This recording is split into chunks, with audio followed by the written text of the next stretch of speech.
마가복음 1장 35절에서 39절까지 새벽 오히려 미명에 예수께서 일어나 나가 한적한 곳으로 가사 거기서 기도하시더니 시몬과 및 그와 함께 있는 자들이 예수의 뒤를 따라가 만나서 가로되 모든 사람이 주를 찾나이다. 이르시되 우리가 다른 가까운 마을들로 가자. 거기서도 전도하리니 내가 이를 위하여 왔노라 하시고 이에 온 갈릴리에 다니시며 저희 여러 회당에서 전도하시고 또 귀신들을 내어 쫓으시더라. 아멘. 우리 중에 유럽이라는 곳을 가본 사람들이 있을 겁니다. 유럽에 가보면 이제 관광지라고 하죠. 사람들이 많은 관광지에 거의 60% 혹은 70%는 어떤 곳인가 하면 오래된 성당, 아니면 오래된 교회입니다. 그곳에 가서 사람들이 웅장한 건물 속에 들어가 보기도 하고 그 앞에서 또 사진을 찍기도 합니다. 교회가 얼마나 멋지게 지어졌냐 하면 기둥 하나하나마다 또 기둥 위에 있는 어떤 글자라든가 이 모든 것들이 아주 자세하게 새겨져 있습니다. 마치 무엇으로 평가하면 좋을까요? 여러분이 가지고 있는 동전에 있는 그 울퉁불퉁 튀어나와 있는 그것보다 훨씬 더 자세하게 건물마다 벽돌 하나하나마다 정말 그것도 굉장히 높고요. 그리고 그것도 몇 층을 나누어서 쓰는 게 아니라 높기는 뭐 한 5층, 7층, 13층 뭐 이렇게 높기는 한데 건물을 쓰는 것은 오직 한 층만 쓰죠. 그래서 예배당 안으로 딱 들어가 보면 천장이 굉장히 높고요. 그 천장 위에도 아름다운 벽화, 예를 들면 성경에 있는 내용들, 또 성경에 나오는 여러 인물들의 또 천사도 그림도 있고 막 그러합니다. 그리고 좌우 양옆에는 또 다른 어떤 신앙의 믿음의 선배들이 걸어왔던 어떤 길들, 또 말들, 유물들 이런 것들이 잔뜩 들어가 있습니다. 그래서 유럽에 가는 사람들의 대부분은 한두 번쯤은 꼭 그렇게 성당을 방문을 합니다. 교회를 방문을 하는 거죠. 그러면 우리는 이렇게 생각할 수가 있습니다. 교회라는 것이 과연 무엇이냐라고 생각을 할 수 있겠어요. 여러분들은 한국 땅에서 태어났고 한국 땅에서 교회를 보아왔습니다. 그러면 우리가 어릴 때 교회라고 생각하면 종지기 땅 울려서 그곳을 쳐다보면 그 종지기 옆에는 혹은 위에는 십자가가 달려있고 사람들이 새벽이나 또 어떤 특정한 시간에 가서 예배드리고 기도하는 모습을 여러분들은 많이 보았을 겁니다. 근데 여러분들이 유럽에서 태어났다 그러면 그런 모습은 아니고요. 조금 전에 말씀드린 것처럼 웅장한 건물에 그리고 널따란 뭐랄까요 사람들이 많이 모여 있는 그런 넓은 광장에다가 그리고 벽돌 하나하나 기둥 하나하나들마다 고풍스럽고 압도적이고 뭔가를 성결하게 만들 수 있을 만큼 분위기가 좋은 그런 곳이 여러분 교회로 생각하게 될 겁니다. 그런데 성경에서 말하는 교회는 과연 무엇일까요? 어제도 남성 목장에서 신무 예배를 드릴 때 잠시 말씀을 드렸지만 교회라는 것은요 여러분 건물을 말하는 것이 아닙니다. 교회라는 것은 핵심은요 예수의 피를 가진 사람들이 모인 예수의 피를 가진 사람들이 모여 있는 그것을 교회라고 합니다. 그래서 그 헬라어에도 성경 원어에도 하나님 아버지께서 불러 모았다, 불러 모으다, 부르시다라는 그 뜻이 있는 것이 교회예요.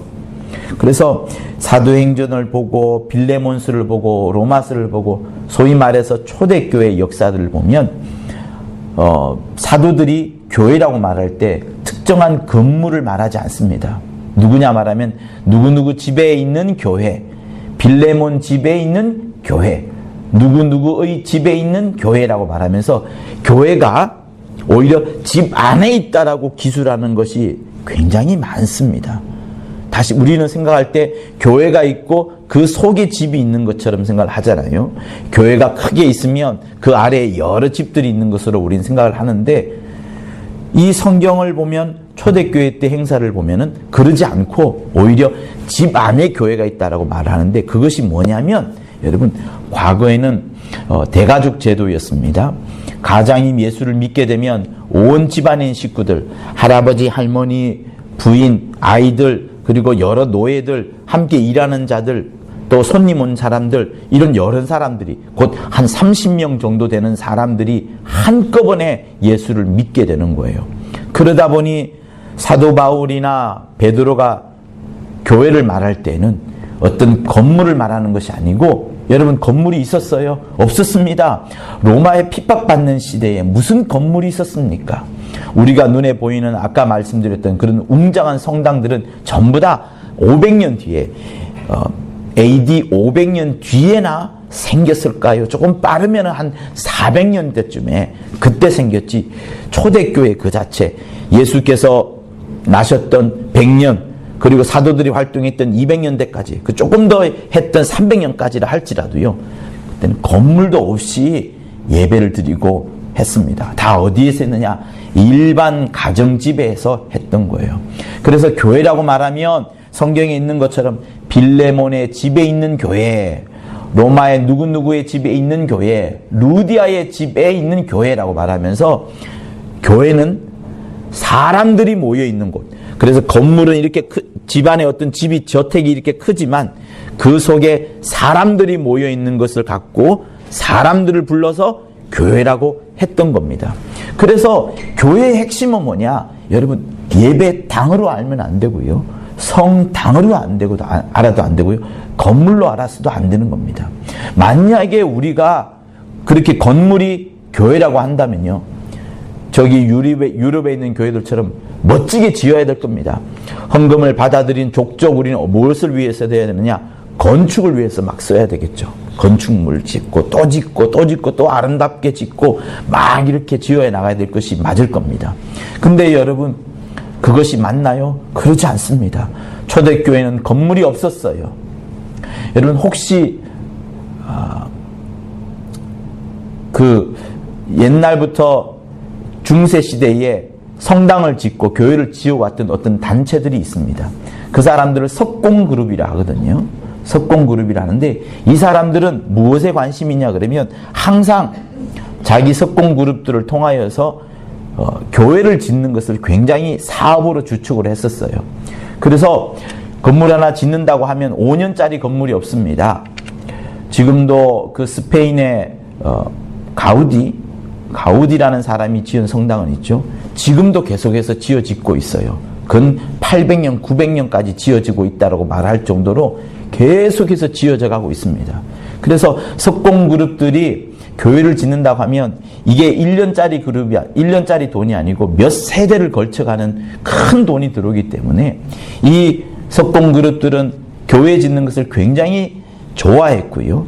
그러다 보니 이 사람들이 어떤 작전을 쓰냐 그러면, 사람들한테 신앙이라는 것이 건물을 짓는 것을, 아름답게 교회를 꾸미는 것을 교회라고 잘못 선전하게 된 겁니다.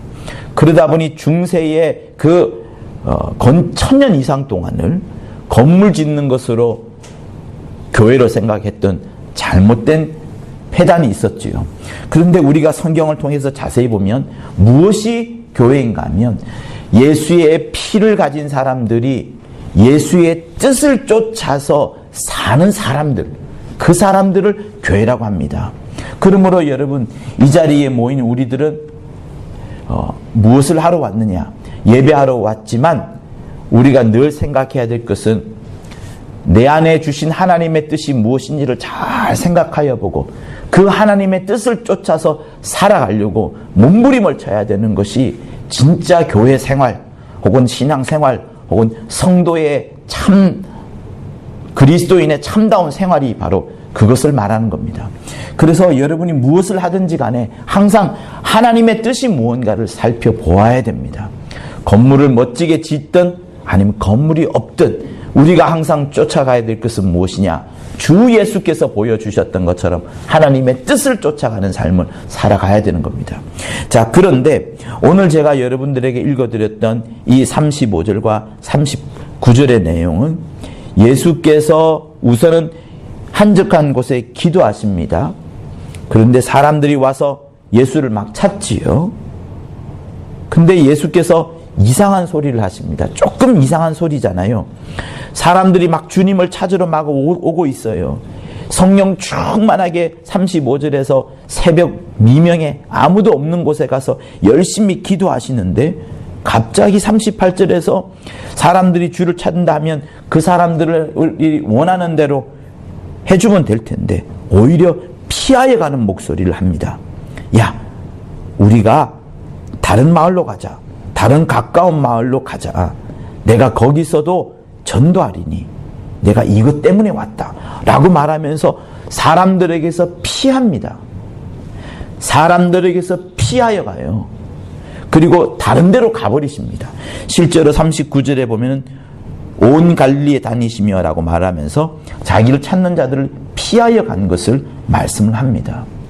성도 여러분, 제가 이 말씀을 여러분들에게 말씀드린 이유는 주님은 지금 이렇게 피하여 간 그것, 사람들이 자기를 찾으러 왔음에도 불구하고 주님은 이 사람들 피하여 간 것은 주님이 무엇을 따랐냐 그러면 사람들의 뜻을 따랐던 것이 아니고 제자들의 뜻을 따랐던 것도 아니고 제자들의 간절한 소원을 따른 것도 아니고 사람들이 정말 그 절박하게 기다리는 그 뜻을 그들이 원하는 것을 따라서 주님이 움직인 것도 아니고 오직 새벽 미명에 한적한 곳에 가서 기도하는 중에 하나님의 말씀을 들으니 곧 하나님의 뜻을 쫓아보니 아, 오늘은 이 사람들을 피하여서 다른 마을로 가서 내가 전도하는 것이 하나님의 뜻이다 라고 생각을 그 뜻이다 하고 아시고 그렇게 다른 마을로 가셨던 겁니다.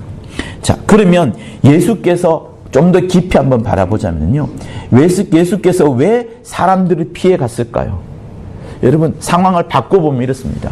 여러분들이 담당 목사를 찾아요. 전도사님을 막 찾습니다. 저기 가서 한 곳에 가서 1층에서 기도하고 있어요. 근데 이 목사님이나 전도사님이 갑자기 나 딴 데 가겠어 하고 여러분들이 원하는 그것을 해주지 않고 전혀 다른 곳으로 가버리는 그거하고 똑같습니다. 똑같은 거예요. 자, 그런데 이 사람들이 누가 주님을 찾아왔느냐고 한번 살펴볼 필요가 있어요. 그래서 성경책을 싹 한번 넘겨보면 마가복음 1장 21절을 한번 보면은요. 이렇게 말합니다. 저희가 가버나움에 들어가니라. 제자들과 함께 예수께서 가버나움에 들어가요. 가버나움이라는 시골 그 어떤 촌으로 들어갔겠죠. 그런데 그날이 안식일이고 회당에 들어가서 가르칩니다. 그러다가 23절에 보면 귀신 들린 사람이 있어서 그 귀신 들린 사람을 쫓는 것이 26절, 27절에 나오죠. 그리고 나서 28절에서는 예수의 소문이 온 갈릴리 사방에 이제 막 퍼져나가기 시작합니다. 그리고 29절에 보면은 베드로의 집에 들어가서 베드로의 장모를 고치는 장면이 29절 이하에부터 나옵니다. 그죠? 근데 여기도 어디냐면 가버나움 지방인 거예요. 가버나움 지방에서 계속 일을 하고 있습니다. 자, 32절과 34절까지 우리 한번 읽도록 합니다. 시작. 저물어 해질 때에 모든 병자와 귀신 들린 자를 예수께 데려오니 온 동네가 문 앞에 모였더라. 예수께서 각색 병든 많은 사람을 고치시며 많은 귀신을 내어 쫓으시되 귀신이 자기를 알므로 그 말하는 것을 허락지 아니하시느니라. 자, 여전히 어디에 있냐면 가버나움 지방에 있어요. 가버나움 지방에서 있는데 베드로 고쳤죠. 베드로의 장모 고쳤죠. 회당에서 귀신 들린 사람 고쳤죠. 소문이 점점 나기 시작합니다. 많은 사람들이 해질 때에 병자와 귀신 들린 자를 데리고 왔는데 예수께서 다 고쳐버리십니다. 그리고 우리가 읽었던 본문 나오죠. 자, 그리고 다시 40절에 나병 환자를 깨끗게 하는 게 나오고요. 2장에 넘어가면 1절에 수일 후에 예수께서 다시 가버나움에 들어가시니 집에 계신다는 소문이 들린지라. 많은 사람이 모여서 또 이렇게 모여듭니다. 자, 어느 지역 사람이에요? 가버나움 사람들입니다. 가버나움 사람들이 지금 절박해 있어요. 자기들이 간절히 원하는 바가 있습니다. 문제를 해결해 달라고 예수께 다가오는 거예요. 가버나움 회당에서 설교를 하고 있을 때 귀신 들린 사람들을 한번 쫓았는데 그때부터 사람들이 예수에게 다가와서 병을 고쳐달라, 귀신을 쫓아내달라, 이런 부탁을 하는 겁니다. 그런데 주님께서 왜 이 가버나움을 피하셨을까요? 가버나움 지역에 있는 사람들한테 계속해서 신유를 일으켰습니다. 병을 고쳐주었습니다. 그런데 사람들은 계속해서 다가오는 거예요. 자, 여기서 우리가 봐야 될 부분이 뭐냐면 마태복음 11장을 한번 펼쳐보세요. 마태복음 11장 우리 20절에서 24절까지 또 한번 같이 읽도록 합니다. 가버나움이란 단어가 나올 때 여러분 눈여겨 한번 읽어보세요. 마태복음 11장 20절에서 24절까지 시작. 예수께서 권능을 가장 많이 베푸신 고을들이 회개치 아니하므로 그때에 책망하시되 화가 있을진저 고라시나 화가 있을진저 벳세다야 너희에게 행한 모든 권능을 두로와 시돈에서 행하였다면 저희가 벌써 베옷을 입고 재에 앉아 회개하였으리라. 내가 너희에게 이르노니 심판날에 두로와 시돈이 너희보다 견디기 쉬우리라. 가버나움아 내가 하늘에까지 높아지겠느냐? 음부에까지 낮아지리라. 내게서 행한 모든 권능을 소돔에서 행하였다면 그 성이 오늘날까지 있었으리라. 내가 너희에게 이르노니 심판날에 소돔 땅이 너보다 견디기 쉬우리라 하시니라. 자, 가버나움 사람들의 특징을 주님이 마태복음에서 설명을 하시는 거예요. 얘들은 마음이 높다는 겁니다. 하늘에까지 높아지겠느냐? 음부에까지 떨어질 것이다. 내가 만약에 너희 마을에서 행했던 모든 권능을 소돔, 여러분 소돔이 어디입니까? 롯이 탈출했던 곳, 곧 유황불이 내려가지고 롯이 탈출했던 곳, 영원히 멸망해버렸던 그 지역이 소돔 아니겠습니까? 근데 주님이 소돔과 가버나움을 비유하는 거예요. 소돔은 굉장히 악한 도시입니다. 죄악이 들끓던 곳입니다. 그런데 주님은 그 소돔보다 가버나움을 어떻게 보면 더 지금 책망하고 있는 거예요. 그런데 그 가버나움 사람들이 지금 예수께 부탁을 하는 거예요. 고쳐주소서, 병을 고쳐주소서, 우리를 깨끗게 하소서라고 계속해서 사람들이 몰려듭니다. 그래서 시몬과 그와 함께 있는 자들이 예수의 뒤를 따라가 만나서 가로되 모든 사람이 주를 찾나이다 하는데 예수께서는 오히려 피해버립니다. 그리고 다른 마을로 가자. 내가 거기서도 전도하리니 이렇게 말씀하시고 39절에 보면 다른 마을에 가서 전도도 하시고 또 귀신들도 내어 쫓느니라 이렇게 되어 있습니다. 사랑하는 성도 여러분, 전도가 여기서 읽은 것 중에서 여러분이 파악할 때 전도가 중요합니까? 귀신을 쫓아내는 것이 중요합니까? 무엇이 더 중요해요?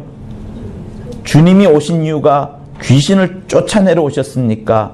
전도하러 오셨습니까? 전도하러 오셨습니다. 그러면 귀신 쫓는 것은 하지 말아야 되겠다라고 말하면 틀린 거예요? 맞는 거예요? 틀린 거죠. 왜? 전도를 하다가 주님의 마음속에 그 사람이 불쌍하고 긍휼하여서 주님이 귀신을 쫓아내 보내셨어요. 무덤가에 있는 귀신도 왜 쫓아냈습니까? 처음부터 주님께서 그곳에 귀신을 쫓아내러 가신 것이 목적이 아니고 그 마을에 전도하러 갔는데 무덤가에서 굉장히 고생하는 군대 귀신이 들려가지고 굉장히 고생하는 사람을 보고 측은히 여기고 불쌍히 여겨가지고 그를 고쳐주었던 겁니다. 곧 다시 말하면 주님의 1번 목적, 주님의 핵심의 목적은 무엇이냐면 귀신을 쫓아내는 것이 아니고 전도하는 그것, 곧 사람들에게 지금까지 하나님의 나라, 천국, 영적 세계, 하늘나라에 대한 것 전혀 모르기 때문에 그것을 알려주어야 되는 것이 절대절명의 과제, 주님에게 있어서 가장 반드시 풀어야 되는 문제였기 때문에 그것을 전하러 갔다가 그 다음에 문둥병자를 만나면 문둥병자를, 자기의 장모 베드로의 장모를 만났을 때 열병을 보면 그 열병을 고쳐주기도 하고, 또 해질 저녁에 여러 사람들이 오면 그 사람들을 고쳐주었던 것이지, 주님의 1번 목적이 신유나 병 고치거나 축사가 아니라는 것을 말합니다. 그렇다고 해서 이 두 번째 신유와 축사와 병 고치는 것을 하지 말아야 된다는 것은 굉장히 악한 또한 주장인 거죠. 제가 여러분들에게 말하고자 하는 것은 주님의 오신 그 목적을 말하는 겁니다. 주님은 이 땅에 하나님의 나라를 전하려고 오셨어요. 우리는 전도라고 말하면 어떻게 생각합니까? 여러분은 전도 어떻게 해요? 지나가다가 사람들이 지나가면 예수 믿으세요 라고 먼저 말을 하죠. 그리고 조금 대화가 지어가면 내가 왜 예수 믿어야 되는데요? 라고 전도받은 사람이 말을 물을 겁니다. 그러면 이제 우린 그때 이런저런 이야기 하다가 죄인 이야기도 하고, 조금 더 지나가면 뭐예요? 결국은 하나님의 나라, 눈에 보이지 않는 그 천국, 영적 세계, 하나님 아버지께서 계시는 그곳, 예수께서 보좌에 앉아 계신 그곳, 영원한 나라에 대해서 우리가 설명을 하게 됩니다. 맞습니다, 여러분. 우리도 잘 알고 있고 우리도 전도하는 것과 똑같이 주님은 이 땅에 오셔서 이 가버나움 사람들에게 할 만큼 했어요. 병을 고쳐줄 만큼 고쳐줬고 축사할 만큼 축사해 줬습니다. 그런데 주님이 보기에, 마태복음 11장의 눈에서 보기에 어떤 자들이냐면, 얘네들은 하나님의 나라에 대해서는 관심이 없어.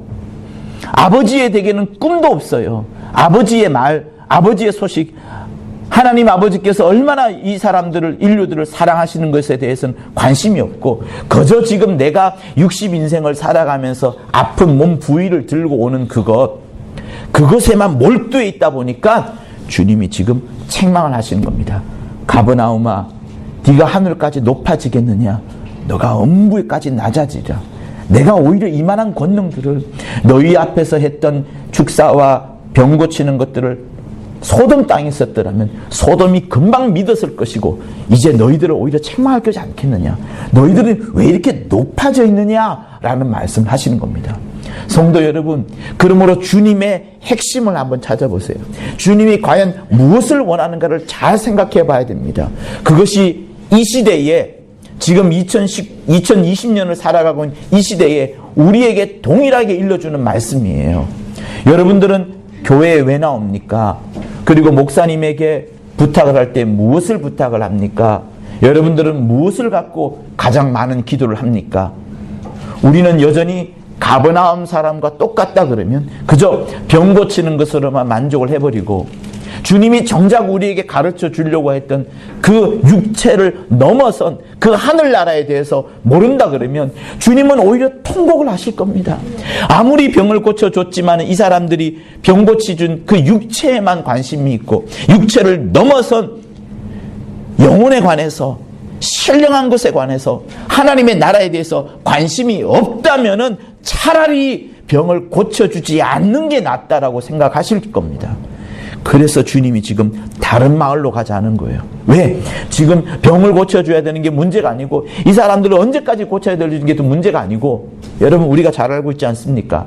병을 축사를 하지만 그 사람이 여전히 죄를 지으면 또다시 귀신이 들어와요. 그럼 또 고쳐줍니다. 또 축사해야 됩니다. 또 해야 됩니다.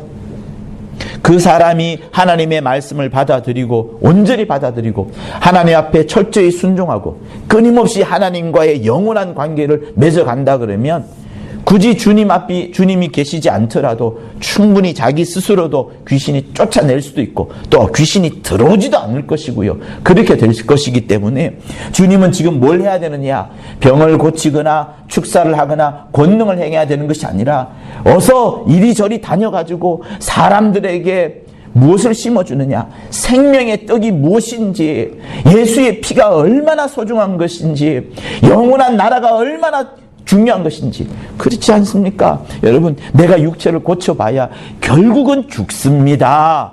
내가 피를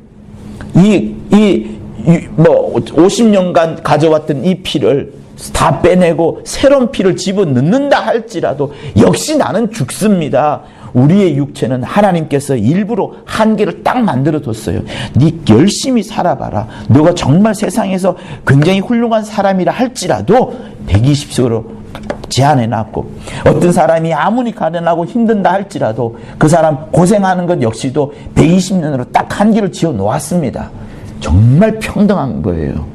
그런데 하나님께서 그 각각의 사람에게 무엇을 요구하시느냐? 너는 육체는 그렇다 하면 너의 영혼은 과연 누구를 주인으로 삼고 있느냐? 너의 영혼의 목표는 무엇이냐? 정말 우리가 영원히 살아갈 것은 영혼인데 육체를 고쳐줘가지고 잠깐 누리는 그 즐거움에 빠져들 거냐? 아니면 육체가 아프고 혹시 병이 못 고쳐지다 할지라도 내 마음의 심령 속에, 너의 마음의 심령 속에 하나님의 나라에 대해 그 보좌에 앉아 계신 주인을 향하여서 영원한 사모함과 그리움과 또 그분을 붙잡는 마음이 있다 그러면 영혼은 하나님 앞에 엄청난 상급을 받는 겁니다. 그래서 성도 여러분, 우리가 이 새벽에도 기도하고 이 아침에도 와서도 또 예배드리고 또 이따가 통독도 하고 하는 그 모든 이유가 뭡니까? 하늘나라에 가서 우리가 누려야 될 것을 챙기고 하늘나라에 가서 우리가 받아야 될 것을 받기 위하여 이 땅에서 물질을 수고하기도 하고 내 시간을 수고하기도 하고 내 소중한 것들을 수고하기도 하고 그렇게 아껴가면서 저 하늘을 나라를 위하여 사는 겁니다. 그래서 주님이 지금 다른 마을로 가자 하는 이유는 그것을 말씀하시는 거예요. 병을 고치는 것보다, 무리를 걸어가서 이적을 보여주는 것보다, 태풍을 잠잠케 하는 것보다, 귀신을 쫓아내는 것보다, 무덤가에 있는 더러운 귀신을 멀리 보내는 것보다 어쨌든 빨리 한 사람이라도 그 사람에게 더 하늘나라, 야, 너 정말 나를 믿어서 하늘에서 온 생명의 떡인 나를 믿어가지고 영원한 것을 사모하여라. 내 영혼을 깨워내어라. 너의 영혼을 일으켜라. 너의 영혼에 하나님의 큰 은혜와 생명과 말씀과 성령의 충만함을 집어넣어라. 이것을 말씀하고 싶기 때문에 주님은 두루두루 다니시는 겁니다. 그래서 성도 여러분, 첫 시작을 할 때에 교회가 건물이 아니라고 했습니다.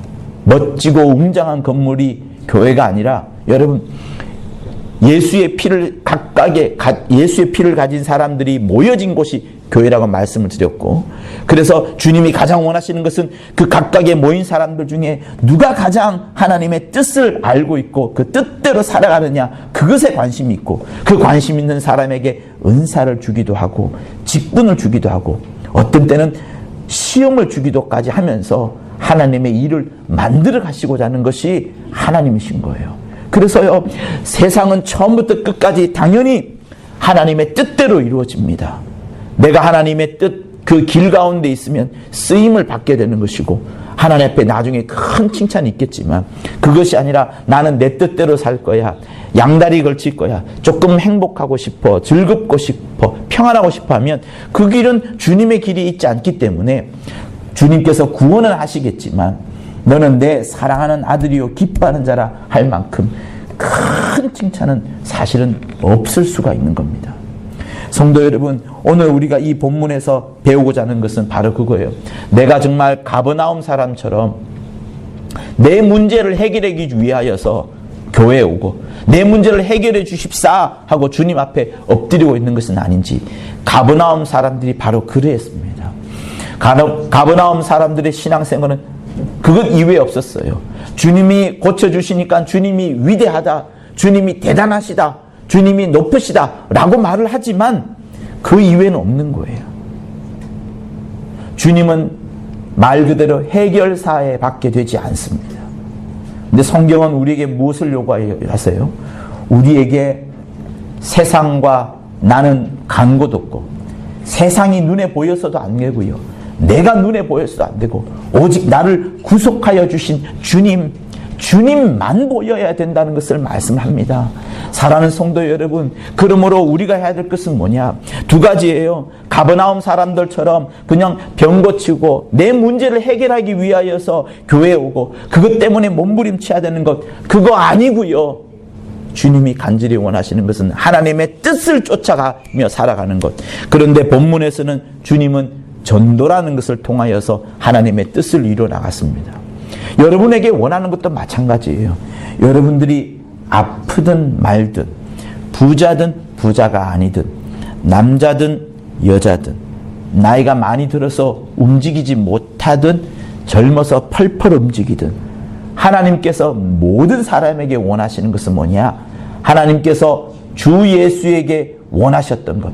너는 이 땅에 내려가서 너를 죽이고 십자가에 달려서 죽고, 그러면서 하나님께서 인류를 이토록 사랑하신다는 것, 피를 흘려서 많은 사람들이 그 피의 은혜를 누릴 수 있도록 피를 흘려야 되니 너는 가서 죽되, 그러나 그렇게 함으로 내 뜻을 이루라 라고 하신 것처럼 우리 여러분들에게도 마찬가지예요. 내가 예수의 피를 주었으니 너는 이제 무엇을 하거나 반드시 살아날 것이다. 부활할 것이다. 그러니 네 육체를 낫게 하거나 네 육체의 문제를 해결해 달라고 몸부림치는 것보다 역시 예수에게 주었던 하나님의 뜻처럼 너도 하나님 아버지의 뜻을 쫓아서 무사람들에게 두루두루 가서 누가 예수의 은혜를 알지 못할까? 누가 하나님의 은혜를 받아서 예수의 피를 믿고서 구원함에 이를까? 이 고민으로 충만한 주님의 뜻을 이뤄나가기를 주님이 원하시는 겁니다. 그래서 오죽하면 주님께서 여러 비유를 들지 않았습니까? 잃어버린 양 한 마리 잃어버렸는데 99마리 내버려 두고 그거 찾으러 몸부림을 치는 사람, 그 비유 들지 않았어요? 그게 누구예요? 주님을 말씀하시는 겁니다. 예수 믿었던 여러 사람들을 내려놓고 예수 믿지 않는 한 명이라도 더 찾으려고 몸부림을 치는 분, 그분이 하나님이신 것이고요. 집 나간 탕자가 있잖아요. 집에 있는 탕자도 문제입니다. 아버지의 뜻을 모르니까 이 큰 탕자도, 큰아들도 탕자인 거예요. 아버지의 뜻을 모르니까 아들이 거의 죽었던 동생이 돌아오는데 아들을, 동생을 미워하는 일이 생기는 겁니다. 왜 그럴까요? 아버지의 뜻을 모르니까. 성도 여러분, 우리가 교회에서 신앙생활 하지만 하나님 아버지의 뜻을 모르고 나의 열심만, 나의 수고만 한다 그러면 그 돌아온 탕자의 비유에 있는 첫째 아들과 똑같을 겁니다. 나는 열심히 하는데 아버지의 뜻과는 전혀 상관없는, 아버지의 뜻은 항상 어디 있어요? 누구든지 한 명이라도 더, 천하 영광보다 더 귀한 한 명이라도 더 얻으려고 노력하고 더 얻으려고 정말로 몸부림을 치는 분이 하나님이시기에 여러분에게도 요구하는 것이 무엇이겠습니까? 우리에게 전도를 요구하시는 겁니다. 근데 전도를 여러분 지혜롭게 해야 되겠죠. 전도를 그냥 전도로 생각하지 말고 한 영혼을 얻기 위하여서 우리가 할 수 있는 모든 수고들, 한 영혼을 구령하기 위하여서 우리가 던질 수 있는, 또 헌신할 수 있는, 수고할 수 있는, 우리의 것을 내려놓을 수 있는 모든 것을 하는 것. 한 영혼을 얻기 위하여서 내가 의로운 자가 되어야 되고 멋있는 자가 되어야 되고 덕을 행하는 자가 되어야 되고 법을 지키는 자가 되고, 이런 것들도 역시 한 영혼을 얻기 위하여서 그렇게 하는 겁니다. 사랑하는 성도 여러분, 여러분들이 지금은 성경 통독을 하고 있어요. 그 통독을 하시면서 문장의 한 구절 한 구절에 매달리기보다 큰 하나님의 뜻을 헤아려 보세요. 어떤 데는 믿으라는 한 구절이 있고 어떤 데는 축사라는 한 구절인데 다 맞습니다. 그러나 그 성경 전체를 통하여서 하나님 아버지께서 우리에게 정말로 알려주시고자 하는 것이 무엇인지 한번 헤아려 보세요. 나의 문제를 해결해 주십사 주님이 오신 분이 아니시고 하나님의 뜻을 이루어가고자, 그리고 하나님의 뜻을 다시 우리에게 맡기셔서 너희들도 하나님의 뜻을 이루어라. 내가 보좌에 앉은 것처럼 너희들도 하나님의 뜻을 이룬다면 12장로들이 앉을 그 보좌에 너희들도 넉넉히 앉을 것이고, 혹 그거 다 못 된다 할지라도 왕같은 제사장이 될 것을 내가 자신 있게 말을 한다. 내가 고난을 받았던 것처럼, 내가 핍박을 받았던 것처럼 누구든지 하나님의 이름으로 일하는 자는 핍박을 받을 것인데 반드시 내가 상급으로, 반드시 큰 칭찬으로 반드시 갚아주리라 하는 것이 이 성경에 나오는 겁니다. 그래서 성경은 이후에 나머진 한 가지 남았던 예언이 있죠. 주님이 이 땅에 오실 것이고 오시면 심판하실 것이고 반대로 우리에게는 한없는 칭찬과 한없는 사랑과 정말 하나님이 채워주신 그 면류관, 수많은 흰옷들, 또 금은 보화들, 이런 것들을 예비해 놓고 계시는 겁니다. 여러분들이 주 예수의 뜻을 쫓아 주 예수의 뜻을 이루고자 몸부림을 치는 귀한 성도들 될 것을 예수 이름으로 부탁을 드립니다. 우리 중에 어떠한 자들도 가버나움 성도들처럼 그저 내 문제를 해결해 주십사라고 몸부림을 치면서 눈물을 흘리는 그런 자가 하나도 없기를 예수 이름으로 부탁을 드립니다. 우리 중에 어떠한 자들 오직 세상과 나는 간 곳 없고 나를 살려주신 예수만이 늘 앞에 보이므로 우리는 늘 주님 안에서 누리는 행복과 그 뜻을 쫓아가는 귀한 자들 될 것을 예수 이름으로 부탁을 드립니다. 우리 예수 한번 하며